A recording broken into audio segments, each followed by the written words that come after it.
So you're a current AirPods Pro user and you're trying to figure out if the new second generation is worth the upgrade. In this video, I'll walk you through where they've improved, where they've stayed the same, and ultimately, are they worth $250 over what's already in your pocket? Stick around.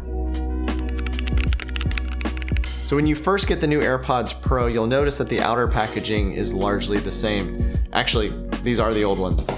The new ones, the only thing you'll really notice that's different is this little lanyard port on the outside that doubles as an antenna. Aside from that, it all looks and feels largely the same. But on the inside, they've done a bunch of quality of life changes to really improve your experience along the way. The battery life is bumped from 4 hours to 6 hours, and although I never really had trouble with battery life on the original AirPods, I definitely won't have any trouble with these. I never realized I needed it, but I love this little charge time when you drop the case down on an induction charger to give you confidence that you set it down close enough to the middle that it's actually going to charge. Speaking of charging, if you're an Apple Watch user and you have an extra charger sitting around, or maybe while you're traveling, you can also now charge these on the Apple Watch charger. I don't know that I'll do that, but for those who travel a lot, it could come in handy. One of the biggest quality of life changes though is legitimate Find My support that comes with the new U1 chip. This will allow you to find those lost AirPods either by playing music on a little speaker directly on the case, or you can go on your phone and use Find My to be navigated directly to the case. Enough with quality of life improvements. The real big change with the new AirPods Pro is how they sound. If we rewind back to the release of the original AirPods, not even the AirPod Pros, I gave those a shot and the sound quality was awful. I liked the idea of the AirPods, but whenever I put them in my ears, it wasn't something I could really bear listening to. Moving on to the original AirPods Pro, I would categorize their sound as acceptable. They didn't sound as good as my Sundara headphones that I use when I'm doing serious listening, but they weren't awful to the point that I wouldn't enjoy listening to music on them. Their convenience and lack of wire more than made up for the fact that they didn't sound quite as good. Moving on to the new AirPods Pro, I would say these sound genuinely good. Perhaps still not quite as good as the Sundara, but so close that I would always grab these over those unless I'm doing the most serious of music listening. They've really rounded out a set of headphones that had the ultimate of convenience if you're an Apple user, with really good sound this time around. You'll notice with these headphones that the bass is now present, but not over-processed. The headphones really have a full, clear sound. I notice a big difference in the mid-tone and even a little bit into the highs, although not nearly as sparkly as something like the Sundaras. They're overall quite balanced and really just a pleasure to listen to. The other place where the headphones have significantly improved is with transparency and noise canceling. My primary use case for using these headphones is at work when I want to focus. I'll sit down, throw these in, and it gives me a sense of calm that I can't get anywhere else. And I find that I like it even when in a quiet room. It creates this intimate environment with just me and my thoughts,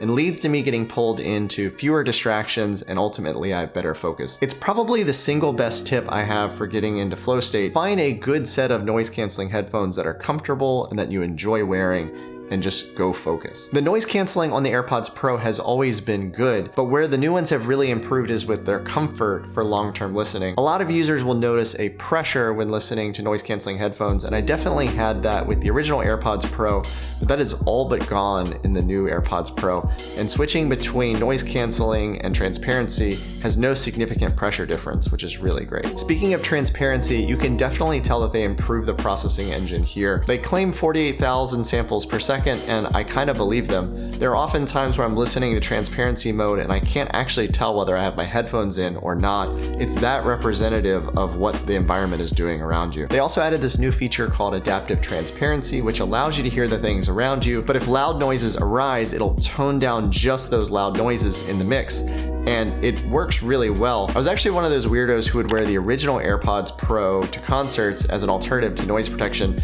and I would just put them into noise canceling mode.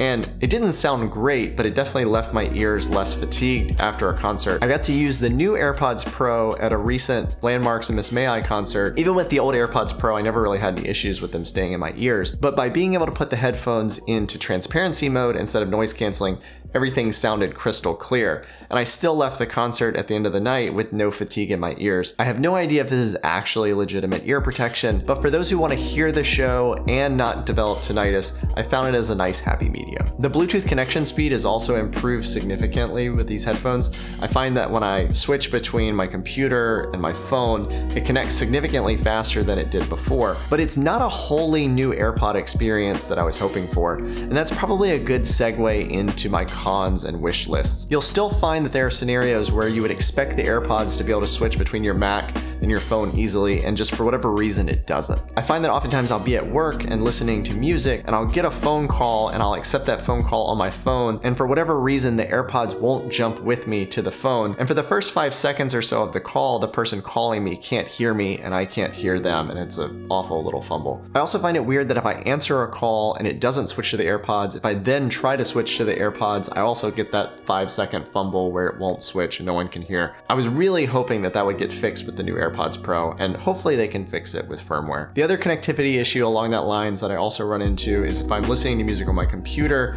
and then I say, "Hey Siri," oftentimes that won't come into my headphones, and if I do something like make a call, the call will start without the AirPods connected. Supposedly when the new macOS comes out later this fall, you'll have full support for making calls and handing off between different devices seamlessly. So maybe at that point I can just start the call on my computer and then switch it to my phone. But I haven't had a chance to try that yet, so I can't really comment on it just yet. The other con I have is that I feel like Apple's spending a lot of time on this spatial audio trend, and it's not one I really understand. It doesn't change or improve the headphones in any significant way, but maybe it'll morph into something useful over time. I can definitely see this as a test bed or precursor to the audio engine that'll be in Apple's AR, VR headset, but as of right now, it's really just a bit of a gimmick. All right, so let's get to the conclusion.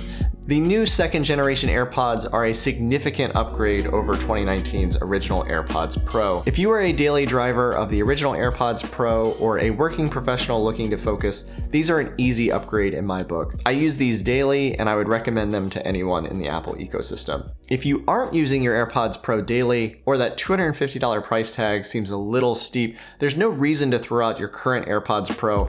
Use them until the battery doesn't work anymore, and then maybe by then Apple will have released an AirPods Gen 3. Thank you so much for watching. Do hit the subscribe button if you haven't already, and I'll see you in the next video.